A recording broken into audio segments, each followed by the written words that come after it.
एक गाना है कि नींद न मुझको आए, दिल मेरा घबराए।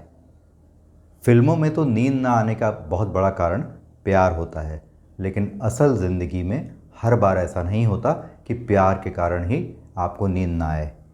अच्छी सेहत के लिए, ऊर्जावान रहने के लिए नियमित जीवन शैली और खान पान जितना ज़रूरी है, उतना ही ज़रूरी है क्वालिटी स्लीप। आज हम इसी पर बात करेंगे कि आज के भाग दौड़ भरे, तनाव भरे जीवन में हम डीप क्वालिटी स्लीप कैसे ले सकते हैं। नमस्कार, मैं हूं रवि वर्मा और आप मेरे साथ हैं नेचुरल लाइफ स्टाइल और डिजीज़ फ्री लाइफस्टाइल के चैनल गोल्डन हेल्थ में।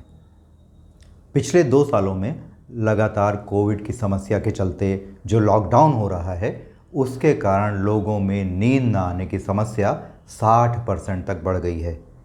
वैज्ञानिक यह भी बताते हैं कि जब हम लॉकडाउन में दिन भर अधिकांश समय लेटकर या मोबाइल देखकर या टीवी के सामने बैठकर बिताते हैं, तो इससे हमारे बॉडी का सर्केडियन रिदम यानी नींद आने की जो साइकिल है वो बिगड़ जाती है। जो हार्मोन इसके लिए रिस्पॉन्सिबल होता है, मेलाटोनिन, उसका सिक्रीशन और रेगुलेशन बिगड़ जाता है, जिससे हमारी स्लीप क्वालिटी ख़राब हो जाती है, हमें नींद नहीं आती है। इसके कारण होता क्या है, हमें लगातार डिप्रेशन रहने लगता है, चिड़चिड़ापन आने लगता है, गुस्सा आने लगता है, बीपी की समस्या हो जाती है, हार्ट प्रॉब्लम हो जाते हैं और यहाँ तक कि डायबिटीज़ यानी शुगर का लेवल भी बढ़ जाता है हमारे शरीर में। दरअसल होता यह है कि आधुनिक जीवन शैली में हम भोग विलास और लग्जरीज़ के इतने आदी हो गए हैं कि हम अपनी दिनचर्या को, लाइफस्टाइल को नियमित करना भूल गए हैं। याद रखिए कि आप पैसों से महंगा बिस्तर तो खरीद सकते हैं, लेकिन नींद नहीं खरीद सकते हैं। इसलिए लाइफस्टाइल का नियमित होना बहुत आवश्यक है।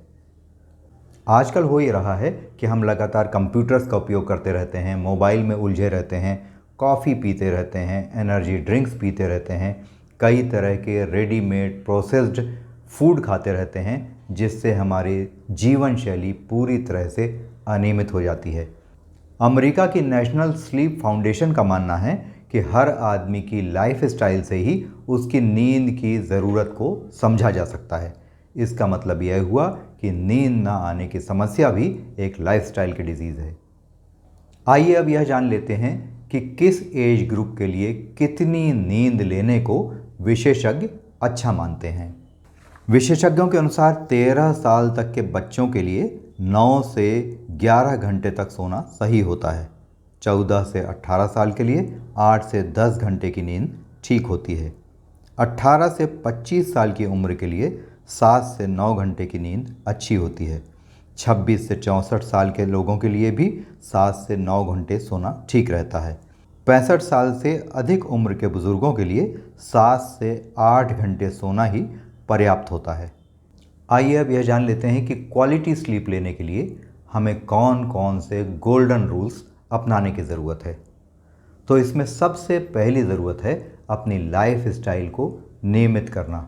आजकल हो क्या रहा है, हम किसी भी समय कुछ भी चीज़ खा लेते हैं, देर रात तक जागते रहते हैं, देर से सोकर उठते हैं और हमारा यह बिहेवियर जो है हमारी नींद को पूरी तरह से डिस्टर्ब कर देता है। जो बॉडी की हमारी क्लॉक है, सर्केडियन रिदम है, हार्मोन का बैलेंस है, उससे गड़बड़ाने से हमें नींद की समस्या लगातार हो जाती है। आप ये ध्यान रखिए कि अगर आप लाइफ को थोड़ा थोड़ा करके नियमित करने की कोशिश नहीं करेंगे, खान पान की अपनी जो आदतें हैं उसको नहीं सुधारेंगे, सोने जागने की अपनी आदतों को नहीं सुधारेंगे, तो आपका स्वास्थ्य खराब होगा, क्योंकि आपको नींद न आने से कई तरह की बीमारियां होने लगेंगी।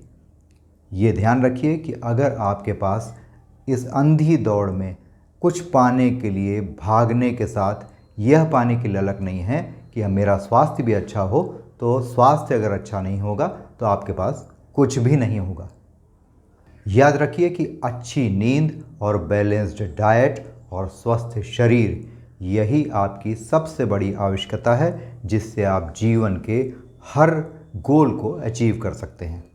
दूसरी ज़रूरी चीज़ यह है जिससे आपको अच्छी नींद आए, वह यह है कि आपको सप्ताह के 7 दिन यानी वीकेंड में भी अपने सोने के समय और जागने के समय को नियमित करना है। इसके अलावा आपको सुबह की धूप लेना, नियमित प्राणायाम करना, इसके बाद वॉकिंग करना, यह भी बहुत ज़रूरी है। हाँ, जब आप दोपहर का भोजन लेते हैं उसके बाद आप आधे घंटे अगर आराम करेंगे या आधे घंटे की नींद लेंगे तो यह भी बहुत रिफ़्रेशिंग होती है, आपके लाइफस्टाइल को बेहतर व्यवस्थित करती है। साथ ही जो बात बहुत ज़रूरी है उसमें एक बात यह भी है कि शाम का भोजन हमें हल्का लेना चाहिए और 7 से 8 बजे के बीच हमें भोजन लेना बंद कर देना चाहिए। जब आप रात को सोते हैं तो सोने जाने से 1 घंटा पहले मोबाइल देखना भी आपको बंद कर देना चाहिए और रात में जब कभी आपकी नींद खुलती है उस वक्त भी आपको मोबाइल नहीं देखना चाहिए, क्योंकि इससे जो ब्लू रेज आँखों में पड़ती है उससे हमारी नींद का बैलेंस बिगड़ जाता है, सर्केडियन रिदम गड़बड़ा जाता है और नींद के लिए जो हार्मोन होते हैं उनका बैलेंस भी गड़बड़ा जाता है। सोने से पहले अगर नियमित रूप से आप अपने पैर के तलवों में गुनगुने सरसों तेल की 5 मिनट मालिश कर लें और अपने बेडरूम में हल्का संगीत, मधुर संगीत जो आपको पसंद है वो कुछ देर बजा कर रखें और लाइट की जो क्वालिटी है उसको अपने अनुसार एडजस्ट करके रखें, बैलेंस करके रखें, तो आपको डीप स्लीप ज़रूर आएगी, क्योंकि इससे आपकी बॉडी का, आपके माइंड का सर्केडियन रिदम जो है वो व्यवस्थित होगा और नींद के हार्मोन का बैलेंस भी व्यवस्थित होगा। जब हम सोने जाते हैं तो हमारी नींद की 3 अवस्थाएं होती हैं, जिसमें पहले में हमें हल्की नींद आती है, दूसरे में हम थोड़ा गहरी नींद लेते हैं, इस समय हमें लाइट साउंड का सब इस्तेमाल जो है वो पूरी तरह से बंद रखना चाहिए, उसे व्यवस्थित कर लेना चाहिए। तीसरी अवस्था जो होती है जो लगभग रात के 2 से 4 बजे के बीच होती है, उस समय हमें डीप स्लीप आती है। अतः इस समय किसी भी तरह का डिस्टर्बेंस, चाहे वो मोबाइल हो, चाहे वो रोशनी हो, चाहे कोई और अन्य साउंड हो, उससे हमें बचने की कोशिश करना चाहिए।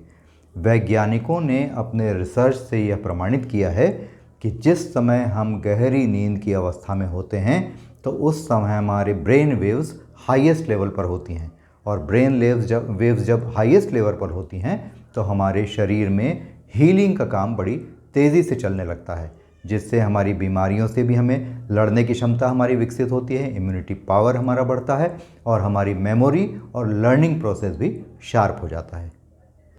और सबसे बड़ी चीज़ जो अच्छी नींद के माध्यम से हमें हासिल होती है वह यह है कि हमारी एजिंग की प्रोसेस जो है वो स्लो डाउन हो जाती है।